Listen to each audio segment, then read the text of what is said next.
Hi, my name is Jennifer Franconi, and today I want to talk to you about Tony's story. So Tony is my older sister. She's 33 years old, and she grew up in a great home. And two loving parents. She had an awesome sister like me. She went to K-8 co-ed Catholic school, and then an all-girls Catholic high school. She had a fantastic education, but the day that she got out of high school, she met a boy. And when she met this boy, they kind of went down the wrong path together, almost. So they started staying out late, not listening to my mom, running in and out of the house whenever they wanted, doing pretty much whatever they wanted, whenever they wanted. So my mom noticed that she was slipping, did everything she could to try and help her, and pretty much nothing my mom did worked. So the first time that my sister went to jail was probably the worst night in my parents' life. I've never seen my mom cry so hard, and I've never seen my sister, or never heard my sister have so much despair in her voice. Within the next 2 years, she went to jail probably 20 times. Small things, theft, shoplifting, dumb stuff. Well, we knew something was wrong, we just didn't know what. Apparently, her and her little boyfriend had gotten into drugs, meth, to be specific, and so she just kind of continued down the same path. There was nothing anybody could do, nobody could get her into rehab, nobody could convince her to do anything for herself or to save herself, and we definitely could not be the ones to save her. So the last time that my sister went to jail was over 10 years ago now. We got the phone call, she was in jail again. This time, it was for aggravated armed robbery, second-degree kidnapping, second-degree burglary, assault with a deadly weapon, just about everything you could ever imagine. My sister was scared for her life, and we were scared for her life. So she sat 1.5 years in the Adams County Jail awaiting trial. A week before trial, she had a deal, 8 years, Department of Corrections. My sister's DOC number was 135438. That's a picture of her the day that I picked her up from prison. So I'm going to talk to you today about something that obviously is a little bit near and dear to my heart, and that is stealing criminal records for criminals who have really made an effort to change their life and to do something productive and become productive members of society. My family never thought that my sister would get it together. After that many times in jail and those kind of charges, we thought that she was going to have a job at McDonald's for the rest of her life. Never children, never get married, nothing. So just a couple of facts for you. Did you know that 25% of the American population has a felony conviction? It's a fourth of everybody in the world. That's crazy. 5.85 million Americans are not able to vote due to their felony conviction. So the people that voting affects can't even vote to change anything for themselves. It's a horrible situation. More than 2 million people were behind bars last year alone. Those are staggering numbers. So also, in Denver, there's only 75 apartment complexes that accommodate felons, and they are in horrible, horrible areas.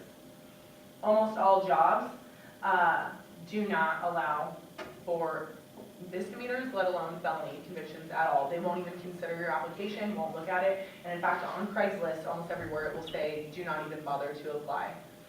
How is somebody who is just starting their life again and supposed to reintegrate into society, how are they supposed to be able to get a job and to do all the things that normal people do in everyday life if nobody will give them the opportunity to? So the 3,000 prisoners released in 15 states in the last 2 years, 67.5% of them were re-arrested within the year. The recidivism rate is out of control for criminals because they feel like they have no options. They feel like they have no choice but to go back to their criminal ways. If even a McDonald's won't hire them sometimes, how are they supposed to live? How are they supposed to survive? So it doesn't matter how qualified they are, it doesn't matter what they did before, it doesn't matter what their crime was or what their conviction was. People are not willing to give criminals a chance.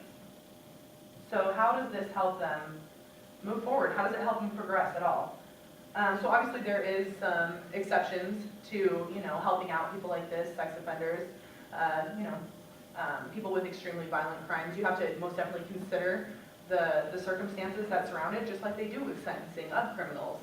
But at the same time, everybody in this world deserves a second chance. Just as if you were to have a scar on your arm, you don't want to have to walk around with that scar and have people judge you for it every single day. You would want somebody, to ask, what happened? Oh, well, that's simple, that's something so small compared to, what I thought it was or what it sounded like. So, many Americans obviously are plagued by mistakes they've made, whether it be long ago or just recently, but they have the right to rebuild their lives, but society has permanently deemed them unfit to live a normal life like everyone else. It does not matter if they have repaid their debt to society, they are forever scarred. So what can you do? You can sign this petition here today to allow criminals to seal their permanent record, not from the police, not from, the court systems or anything like that. You can just allow them to have the chance at employment, have the chance at equal opportunity housing. There is a website right here, it's a little bit small, so it is www.sealcriminalrecords.org, and allow them to, have a life just like everybody else. So, just a little bit more too, back to my sister. Today, we've spent over $10,000 and have petitioned the governor to get a pardon from him. That is the only way currently that she is allowed to get her criminal record sealed. Our attorney has fought tooth and nail for her. She works for me because she had an extremely hard time finding employment after her conviction. She lives in a place that my parents own because, again, she was unable to find housing that would allow her with her background. But she is getting married soon. She has 2 children, and she has the opportunity at a life and everything that my parents never thought that she would have. So I just ask that you guys consider that, not every criminal in this world should have to spend the rest of their life in prison in one way or another. Thank you.